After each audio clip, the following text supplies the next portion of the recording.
May 1945. The war has ended, but the silence across Germany is unsettling. Thousands of Luftwaffe aircraft lie scattered like the remains of a fallen empire. From legendary fighters to cutting-edge jets and unfinished prototypes, they sit abandoned on runways, farmlands, forests, and shattered hangars. For the Allies, victory has come quickly, but a new race is emerging, one not fought with bullets, but with intelligence. The future of global air power could be shaped by whatever secrets they uncover in these ghostly airfields. In the final days of the Reich, the Luftwaffe had all but ceased to function. Fuel stocks were gone, supply networks had disintegrated, and command structures collapsed. Many pilots had flown their last sortie weeks earlier, grounded not by enemy aircraft, but by empty fuel tanks and destroyed infrastructure. Entire squadrons sat immobile, their machines waiting for orders that would never come.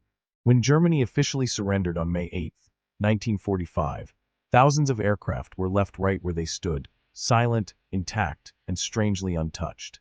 Across northern Germany, at places like Flensburg, Lübeck, Schleswig, and dozens of improvised airstrips, the Allies found open-air museums of German aviation. Some aircraft looked service-ready, their cockpits closed and engines clean. Others were scorched, stripped, or half disassembled after desperate attempts to keep them flying during the final battles. In Prague, hangars overflowed with Messerschmitts, Heinkels, transports, and bizarre prototypes that had never taken flight. But the most shocking discoveries awaited at Rechlin, the Luftwaffe's primary testing and development center. Here, Allied investigators found experimental jets, rocket projects, wind tunnel models, and crates of documents that revealed just how far Germany had advanced in jet propulsion and aerodynamics. The variety of surviving aircraft stunned Allied officers. Familiar machines like the Bf-109 and Fw-190 stood beside futuristic designs, such as the Arado AR-234 jet bomber and the lightweight Heinkel He 162.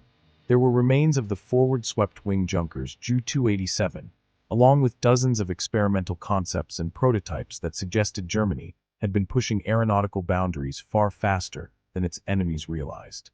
Transport planes, reconnaissance aircraft, bombers, and even captured foreign planes were scattered across airfields. Many had not been destroyed, not because Germany wished to preserve them, but because pilots had no fuel left to fly them anywhere. They simply parked the aircraft, stepped away, and waited for the end. The Luftwaffe's administrative collapse deepened the chaos. Commanders surrendered to whichever Allied troops they encountered, while ground crews abandoned posts without orders. Maintenance records, fuel depots, and spare part warehouses were lost or destroyed. When Allied forces moved in, they quickly established strict rules. All German aircraft were grounded, and no German pilot could fly for any reason. These restrictions were intended to prevent escapes, unauthorized movements, or any chance that Nazi officials might attempt to flee using aircraft. Yet beneath these rules, another urgent debate began. What should be preserved? What should be destroyed? And more importantly, who would claim the most advanced machines? The United States moved first. On May 9th, just one day after the surrender, American intelligence units launched Operation Lusty, Luftwaffe's secret technology. Led by Colonel Harold Watson, teams spread across Germany, Austria, and Czechoslovakia with a single mission: locate Germany's most advanced aircraft, secure all technical documents, and transport selected machines back to America for analysis. At Lechfeld Air Base, they found Me-262 jet fighters in pristine condition. At Grove Airfield in Denmark, they discovered Arado jet bombers and rare prototypes. Aircraft judged valuable were flown, disassembled, or crated for shipment to Wright Field in Ohio. American test pilots, known as Watson's Whizzers, risked their lives flying captured jet fighters. Their reports gave the United States its first deep understanding of high-speed flight, swept wings, and jet propulsion, knowledge that influenced early American jet fighters.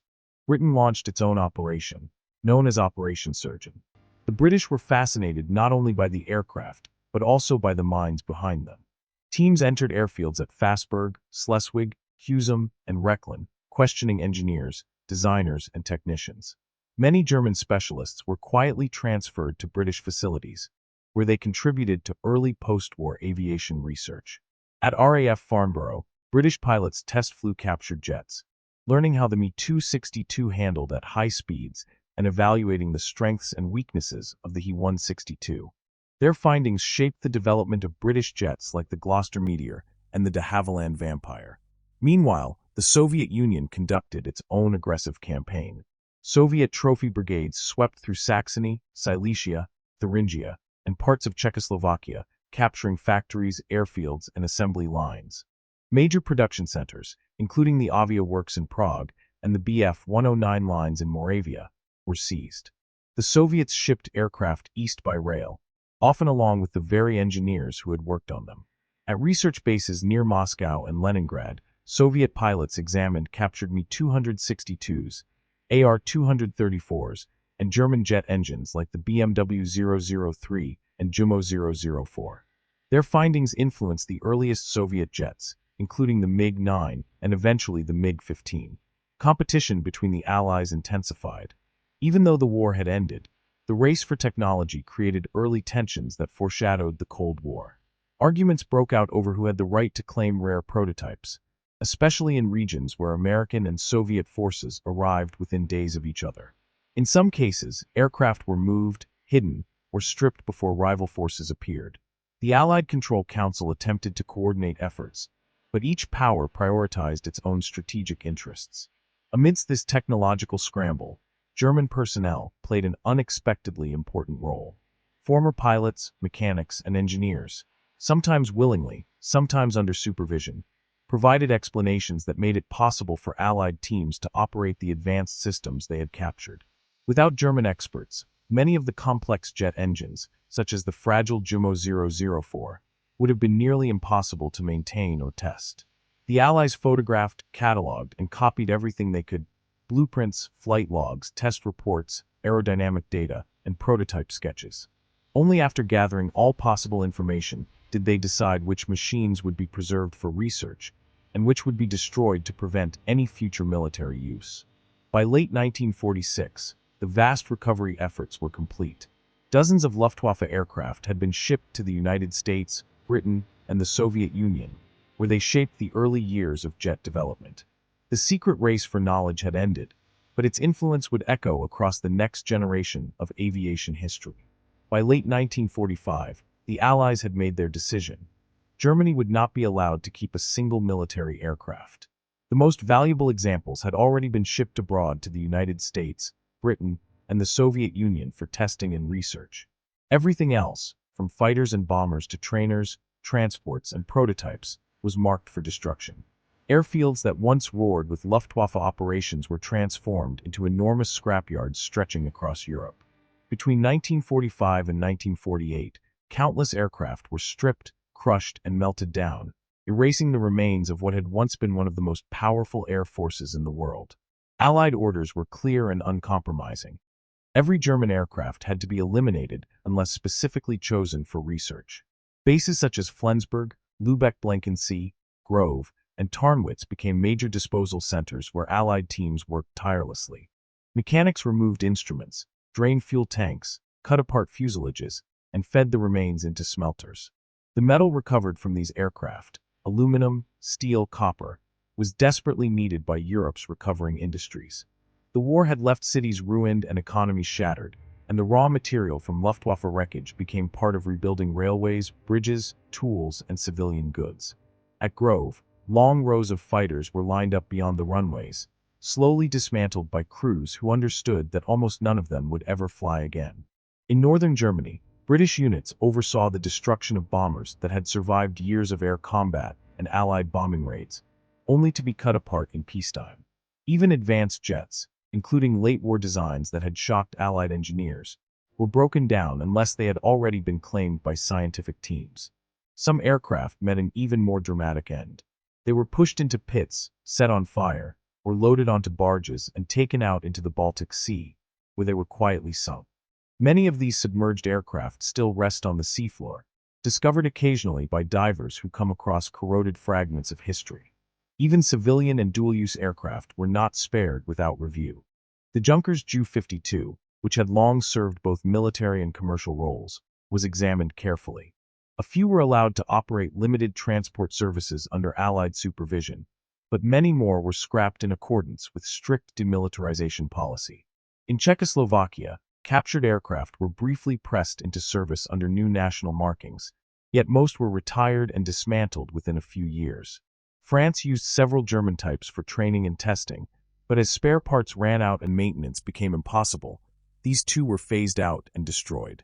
Historians still debate whether more aircraft could have been preserved from this period. Some argue that many unique and historically priceless machines were lost simply because no museum, government, or private collector had the space or resources to save them. Others point out that the Allies were not concerned with preserving the technological legacy of the Luftwaffe. Their priority was total demilitarization.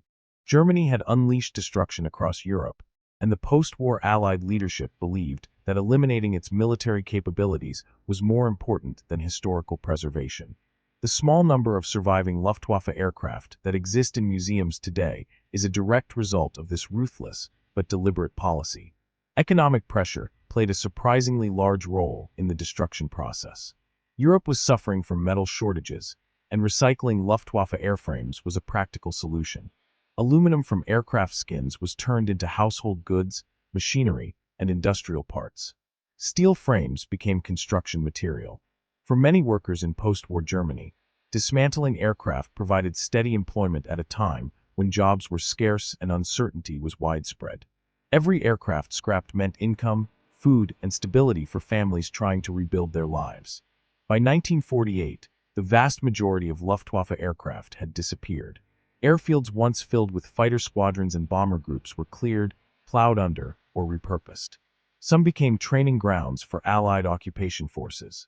Others slowly reverted back to farmland. A few were transformed into civilian airports that still operate today, with no visible trace of the wartime machines that once filled their runways.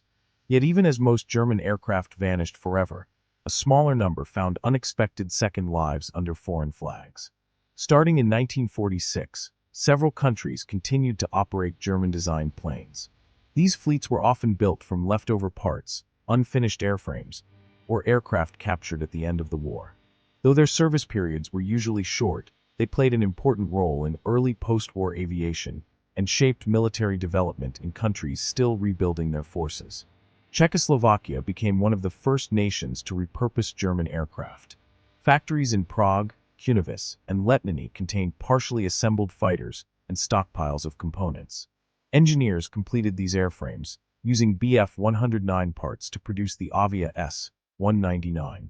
The aircraft was notoriously difficult to fly, earning an unflattering reputation among pilots, yet it served the Czechoslovak Air Force until Soviet-built machines replaced it.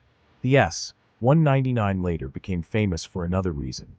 Czechoslovakia sold several of them to the newly formed Israeli Air Force in 1948.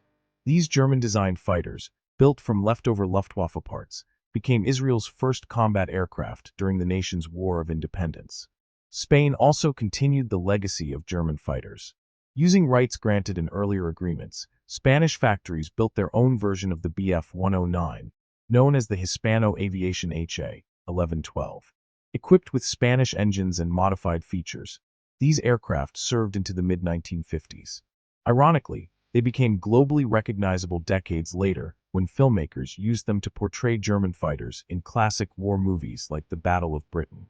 Norway incorporated captured Bf 109s and Arado AR-96 trainers into its early post-war air force.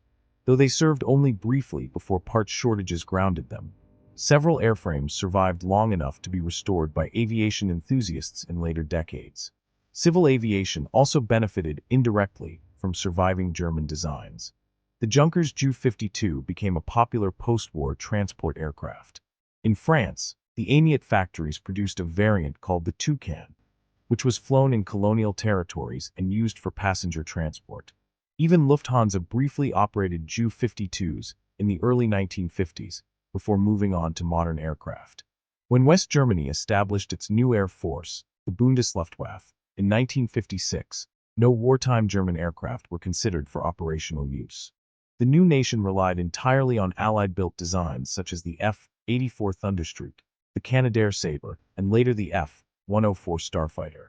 The era of German piston fighters and wartime bombers had ended, replaced by the jet age and a fresh military identity. By the latter half of the 20th century, restoration efforts began to preserve what little remained of the Luftwaffe's aviation heritage. Many museum aircraft today were recovered from crash sites, remote lakes, or long-buried wrecks on the Eastern Front. Restorers often had to combine parts from multiple aircraft to create a single display-worthy example. The scarcity of surviving airframes means that every restored aircraft represents an enormous effort and often decades of work. Today, only a small collection of intact Luftwaffe aircraft exists. Examples of the Me-262, Bf-109, Fw-190, and Arado AR-234 sit in museums across Europe and the United States, while a few privately built replicas take to the skies at airshows. Almost all original wartime machines remain grounded, preserved behind museum ropes as silent reminders of a turbulent era. What survives now is only a tiny fragment of the once massive air fleet that stretched across Europe. These remnants stand as powerful reminders of how quickly even the most advanced machines can vanish, and how the post-war world reshaped not only Germany, but the legacy of aviation itself. If you enjoyed this journey into history, your next stop should be the story of what happened to Germany's U-boats after the war. A look at how they were captured, studied, and scattered across the oceans in the years that followed.